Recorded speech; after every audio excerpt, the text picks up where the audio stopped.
action now. Here's Mayfield. Buying time to his left. And they move this all the way down to the 9. Big yardage there on the scramble. It gets him a first down.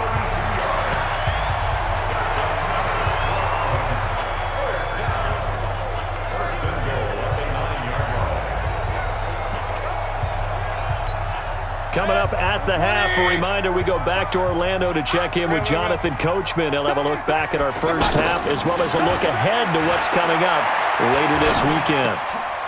And this is caught. Touchdown, Cleveland. Odell Beckham with touchdown number 12 on the year. And the Browns add 6 to their lead. He was on point throwing the ball right there. He had the big play to get him down close, and then he delivers a touchdown pass on 1st and goal. And you mentioned the big play that got him down close. I think that big play left him reeling a little bit. They didn't recover from it. And you know they always talk about having to have a short memory on defense after a big play against you. Looks like their memory was a little too long there. Extra point by Seibert, up and good. And that pushes the lead up to 11. So that winds up a 7-play drive all told. And it ends with a touchdown for Cleveland.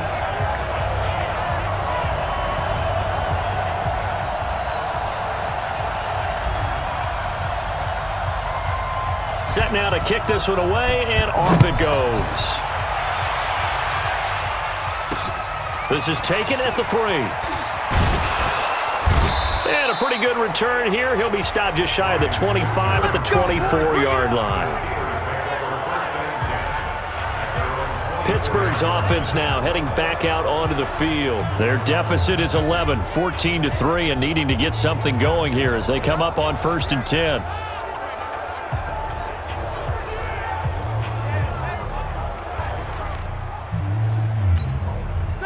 Black 80. Check 53. On 1st down, it's Roethlisberger. Shakes off the sack. And a big loss here as he's taken down. Myles Garrett in there to bring him down, and that is sack number 17 for him now on the year. Got to give him points for the attempt, but there's just a wave of pressure there. A host of people in the area. Evades a few, but couldn't evade all of them.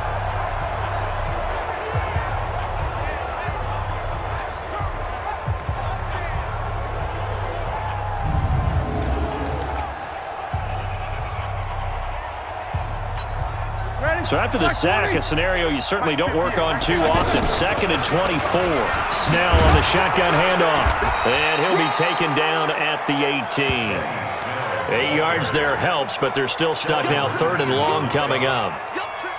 That's the kind of run that gets everyone excited on offense. And, you know, oftentimes the guys who carry the ball are the ones in the huddle doing the chirping. Right now, I think it's the offensive line telling them, run it again. We are right there about to break a big one. Here's Snell on 3rd down. And they'll indeed stop him on 3rd down.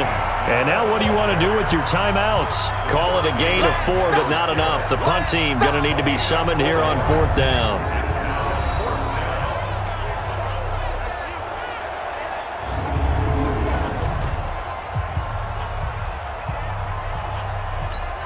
Here's Jordan Berry now as he'll kick it away for the 2nd time.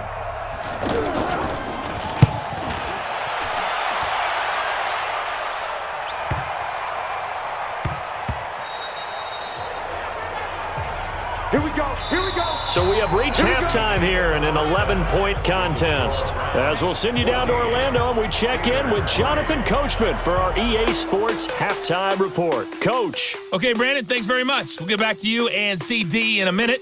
First, it's time to take a look at what we've got coming your way this weekend in the NFL. Some good games to look forward to in the early window, especially the one in Baltimore. A big one coming up for the Ravens as they'll square off against the visiting Houston Texans. Good stuff to follow on the West Coast in the afternoon window, one being out in Oakland, where it'll be the Raiders taking on the Cincinnati Bengals. And finally, on Sunday Night Football, a matchup that we nearly saw in the playoffs last year, Bears and Rams from Los Angeles. Meanwhile, in our game, it's been a back-and-forth first half. Who can put it together in the second half? For the answer, we turn it back over to our broadcast team of Brandon Godden and Charles Davis. The Browns are going to get the second half kickoff, and they've got this lead as well as we are back and underway. This fielded a few yards into the end zone. And he's up past the 20 to the 22-yard line. Here's the Browns offense now getting set to start off this third quarter. They built a good first half lead. Now they have a chance to add on to it. And what I'm thinking is that the offensive staff spent the entire halftime just working with them on, here's what we think they're going to do to attack us in the second half. Nice first half that we've had, guys, but be prepared for some change-ups.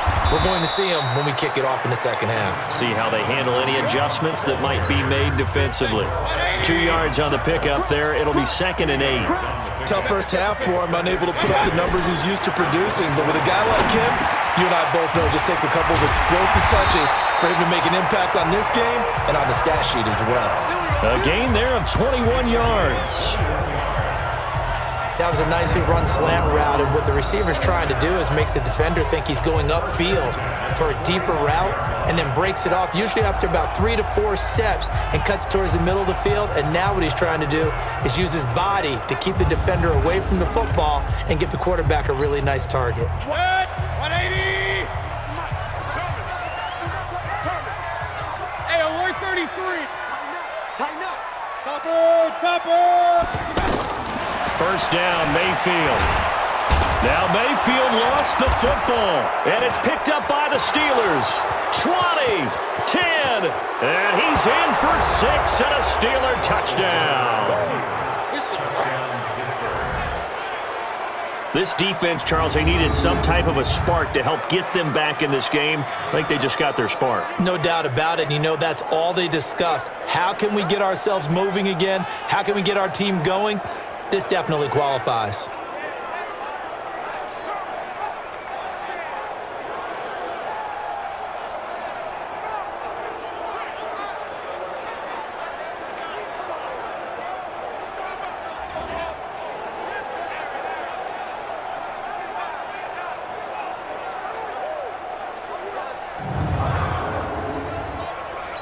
And this is one of those bang-bang plays, Charles. Did the knee hit first or did the ball come out first? This is where you need that 20/20 eyesight, don't you, Brandon? You've got to see which one happened first. If the knee hit the ground, then they will keep possession.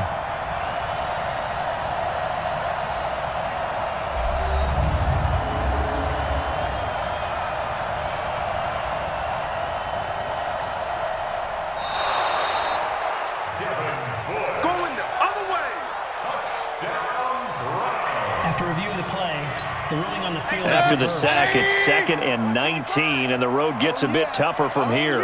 Here we go again. Here we go again. Point it right, point it right, point it right. Watch out. Mayfield now after the fumble recovery. Wide open receiver complete. And able to rip off a big chunk of yardage before being dropped inside the 40. The extra effort after the catch makes it good for a gain of 26 and also a first down. And defensively, they were in zone coverage there. Do you have to be a little careful? You're losing playing against a good quarterback like he is to not play too much zone? Yeah, you have to be careful about how much time you're giving up. I think it's a good point you just brought up. So maybe if you still want to play zone, you go to a zone blitz scheme. And you can drop anyone out of your defensive front. Defensive end, defensive tackle. It doesn't matter. You just exchange someone to bring more pressure towards the quarterback and still try and cover downfield. Hey, alert, alert! So here's a 1st and 10 at the 38. Mayfield gives this one to Hunt. And they're able to get this one past the 30 to the 25-yard line. 13 yards to pick up there. Good for a Cleveland first. Sometimes it's hard to believe, but there are times this game is about patience, isn't it? Hasn't had the game he expected, but that run there, that may get him going. I was just going to say, maybe that gives him a little juice, because you're right, he struggled, especially in that first half. Yeah, and I know the great ones always think to themselves, just hang in there. I'm just one big carry away from busting this open. That's a good start for him. And he gets